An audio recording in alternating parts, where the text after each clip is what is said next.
Since ito na ang ating last full day dito sa Boracay, magre-recap na tayo ng mga nangyari for the last 6 days. Kita ba ninyo ang hangin na yan? Pakasarap ng hangin dito sa Boracay. June 16 ako dumating dito sa Boracay. And okay ang flight. Maaga kaming dumating ahead of schedule. At pagdating dito sa Boracay, ang bagong napuna ko is nagkaroon na sila ng van na from Katiklan Airport papunta sa Jetty Port. Meron ng van available for only 100 pesos. Kapag transfer ka na from the airport to Jetty Port ng naka-van. At aircon. Aircon pa yung van na yun. So, madaling-madali ng pag-transport. Maginhawa pa. At for us, senior citizens, bali ang binayaran ko lang is less 20% discount pa. So, that's 80 pesos lang na binayad ko. Kaya, pag senior citizen talaga, marami ka ng mga privileges na makukuha. So, pagdating ng Jetty Port naman, as usual, magbabayad ka ng environmental fee, ng terminal fee, at saka yung boat fee. So, dahil senior citizen na din na, meron na ding 20% discount. So, napakamura na ng pag-transport. 120 plus 40. Yun ang pinayaran ko. So, pagdating naman dito sa isla, magandang-maganda ang dagat. Maging ako kalmado, at saka wala ka talaga makikita alon. Pagdating sa accommodation, it's almost 4 o'clock. So, ang ginawa ko, nag-check-in lang. By the way, ang aking accommodation is sa short time dormitel. 3 times na akong nagpupunta dito sa Boracay at yun din ang ginagamit ko accommodations. Meron kasing service pala dito sa aking short time dormitel. Meron silang shuttle service from the dormitel up to here. And then from the mall back to the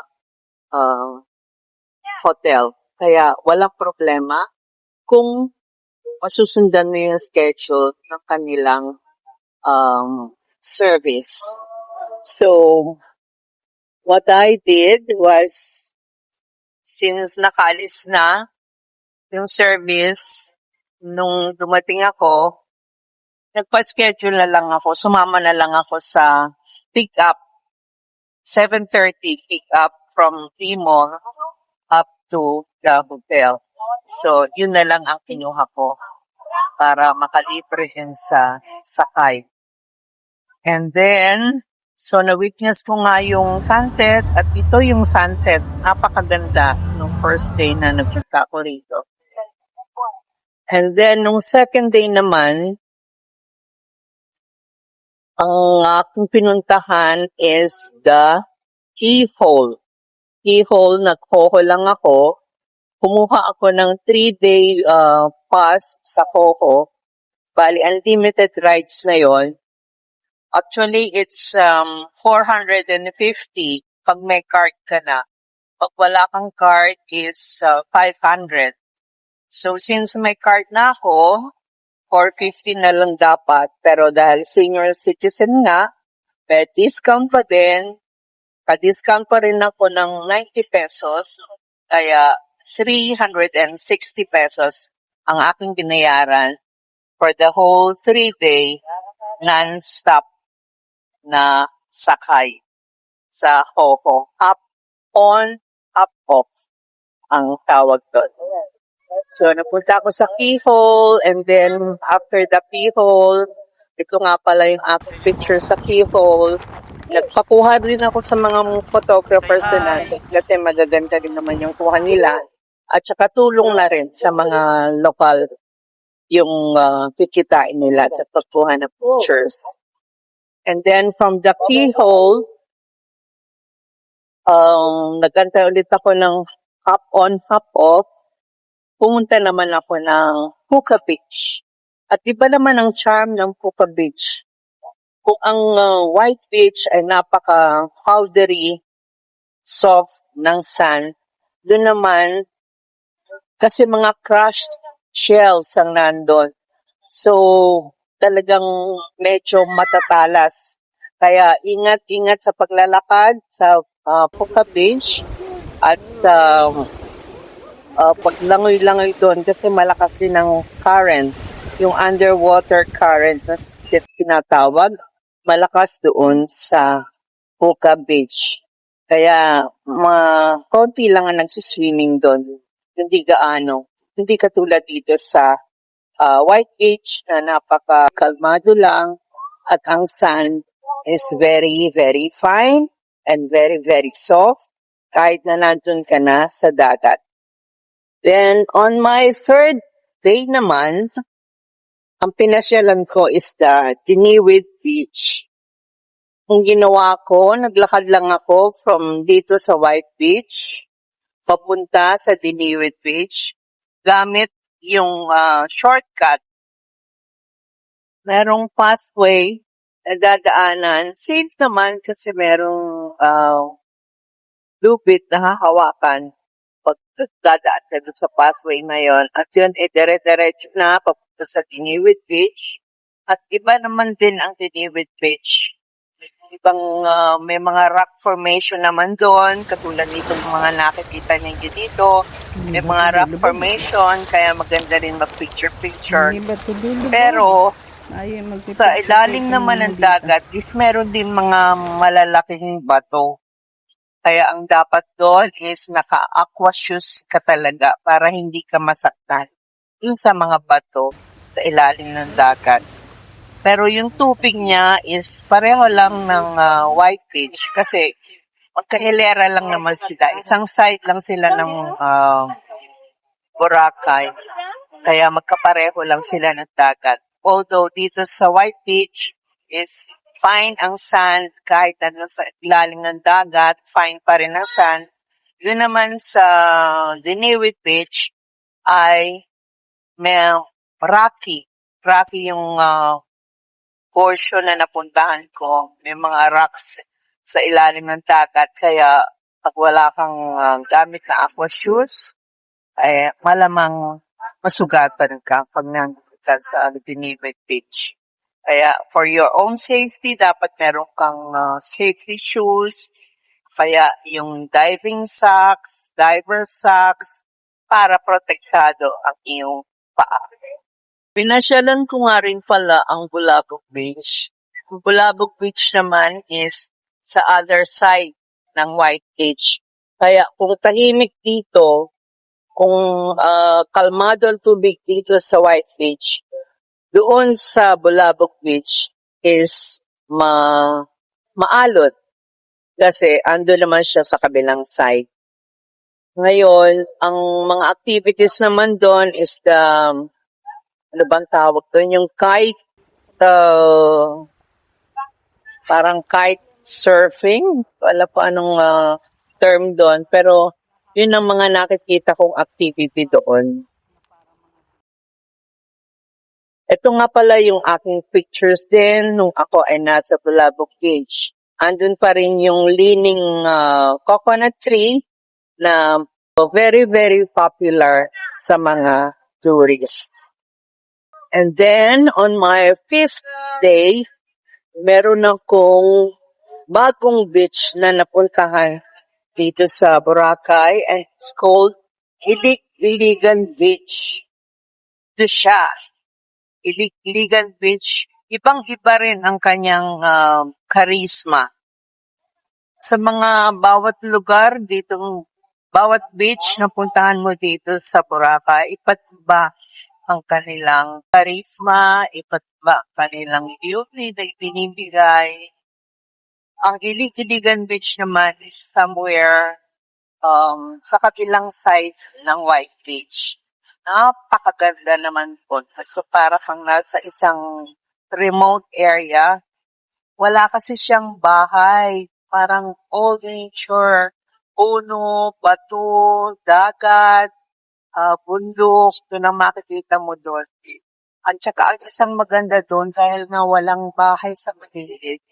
Ang tubig talagang wala kang maaamoy na ba? Di katulad dito saan dito sa may White, doon sa may Station 1, parang may ibang amoy. At saka doon din sa Dinibig, kasi marami ding bahayan doon. Meron ding amoy ang tubig. Pero doon sa Iligan Beach, talagang wala. Pure water, pure ocean lang ang makikita mo at walang amoy. Ang ganda nga ng mga pictures ko, di ba? Yan, sa Iligan din siya, Nopaan. May mga stone din. May mga rock formation din doon sa Iligan Beach. Ang sisti lang nito is, kaya hindi siya masyadong puntahin ng mga turista is because malayo siya sa main road. Kailangan mo talagang mag-commute papunta kung gusto mo pumunta doon sa Iligan Beach. Ang sabi nila sa akin, naku ma'am, kahirap pong pumunta doon kasi uphill, pataas ang lalakarin niyo. At mga 30 minutes lakad papunta sa Iligan. Syempre, alam naman si Tikya, yung mahirap, yun ang gawin. So, challenge ko ang sarili ko. Nagpunta ako sa Iligan by walking.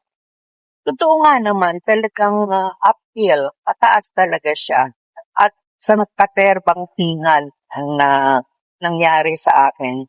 Pero in the end, wow, very, very fulfilled naman pag narating mo na.